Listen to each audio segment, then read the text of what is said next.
welcome back to Forum Friday. Forum Friday. The only show where I feature your all's comments in the comments section in the video, talk about them, and have a conversation with you guys about a topic. Last week we I asked you all about the Oculus Rift and whether or not virtual reality and that kind of headset represents the future of gaming. And there was a lot of really good comments and a lot of actual discussion going on, which is really nice to see. I want to see more of that. And so, I'm going to start reading them. First up, we have Holy Failure, who said, "I'll stick to a controller."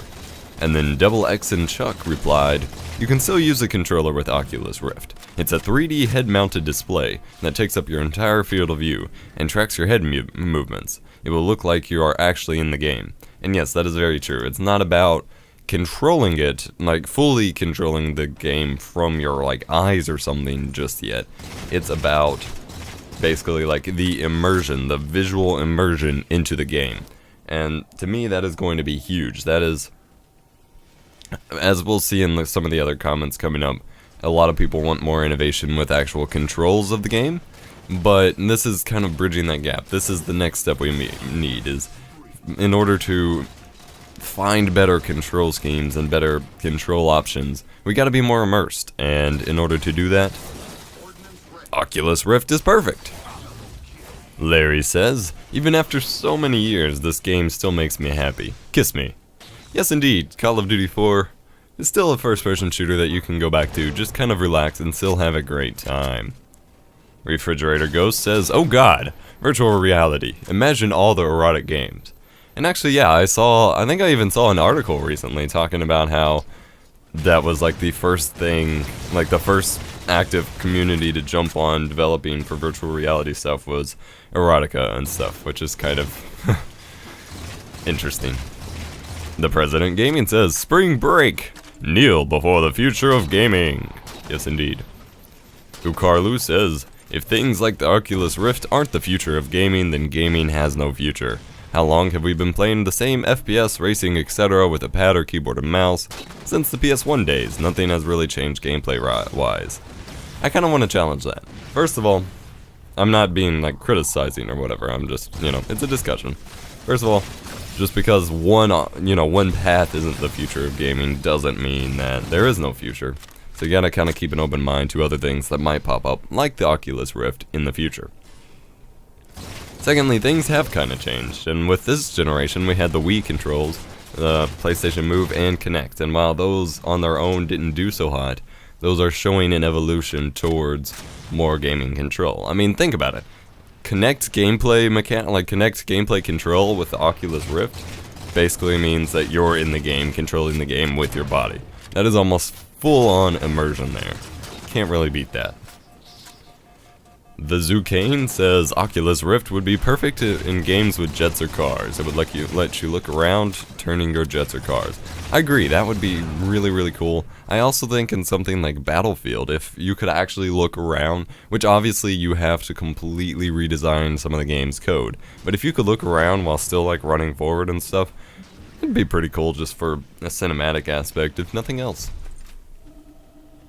Sir Metal King says, "Virtual reality could be a good thing if done right. As in, if you feel like you're in the game but it's not causing headaches outside the game. And sure, I would love to play DayZ with you, Epos." Awesome, and I agree, like, you gotta make sure that it's not just going to give you full-on headaches, which some of the regular 3D technology already does for me. So that could be a pretty big problem. Jacob Klemuzko says, "I'm deaf and I watched this video with subtitles, and I just can't. I'm so gone right now, I don't even." Yeah, I apologize for that, even though you probably don't know what I'm saying, but the subtitles are pretty much on there just for a joke because they're so bad. Now, Sinjin Kira 13 says, "The Oculus Rift is most definitely going to be a game changer, no pun intended. I have tried it out and it's mind-blowing. Really hard to describe without actually having the person experience. In this case would be seeing to believe. Da-dum-tsh. But really, if you ever get the chance to test it out, do it. Oh, I certainly will, trust me." Alright, and then we get a little bit of a conversation going here. Noramax023 says, "Unless the Rift costs less than a brand new console, wow, I cannot talk today. Console, I doubt it will be the future of games, because the average gamer doesn't have $500 sitting in a box. Then if devs make games solely for these kinds of headsets, both the devs and many consumers will miss out. Consumers on a potentially great game, and devs on a potentially large number of sales. Cyanide Whiskey replies, "Believe me, it's a game changer. Looking at a flat screen is ancient tech and has far outstayed its welcome. It's time to advance, and the Rift is hopefully going to be priced around $300. If you haven't got that to spend on gaming, then you're obviously a console gamer. PC gamers spend double on graphics cards, and a lot of us have too. I only spent like $200 on my graphics card. I don't know what you're talking about. If you're running a console, this tech won't be available for you for a while yet, but it's good as it will hopefully force people to buy a PC. Let me finish this up and then I'll reply to all of it. Normac023 replies to Cyanide, "Well, not everyone can spend $3,000 on a high-tech box. I might be able to use it a few times a day and still support a family. We're not all made of money." Obviously, everyone's financial situations differ, but that doesn't change what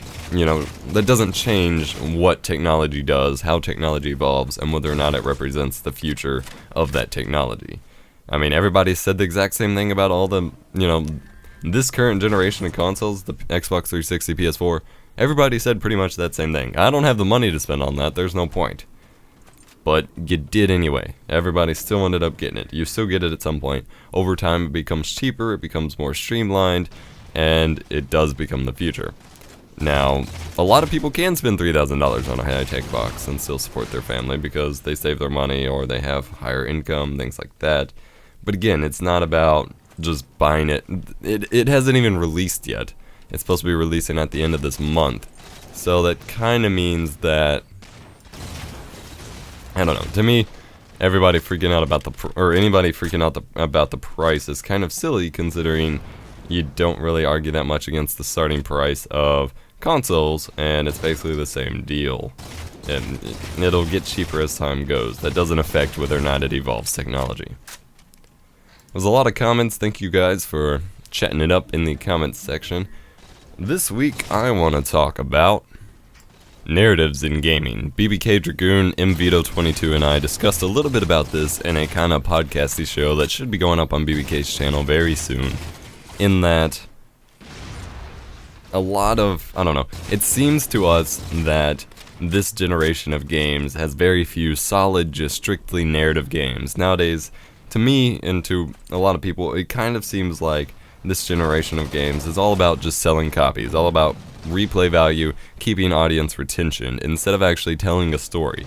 And a good example I thought of just recently is that a lot of the PS2 games had really dark and creepy games that honestly to me kind of identified the PlayStation 2 as a console by these games. And on the PlayStation 2 level it was, what's the game? Rule of Rose, the picture-taking game, Shutter, where you take pictures of ghosts, basically. Fatal Frame, there we go. Dark and gritty games like that, made from Japanese studios, things like that. You don't really have much of those on the PS3, but Rain is coming out this year, and it looks much more like those kinds of games. And so basically, what do you guys think? Have games evolved? Well, not even evolved, but have games and game development changed to the point that telling a narrative doesn't matter anymore, that it's all about selling copies and keeping audience retention? Or are there still some pretty solid narratives left in the gaming market, and will we see more of them? Thank you for watching this week's episode of Forum Friday. Hope you enjoyed. Looking forward to your guys' comments next week. See ya.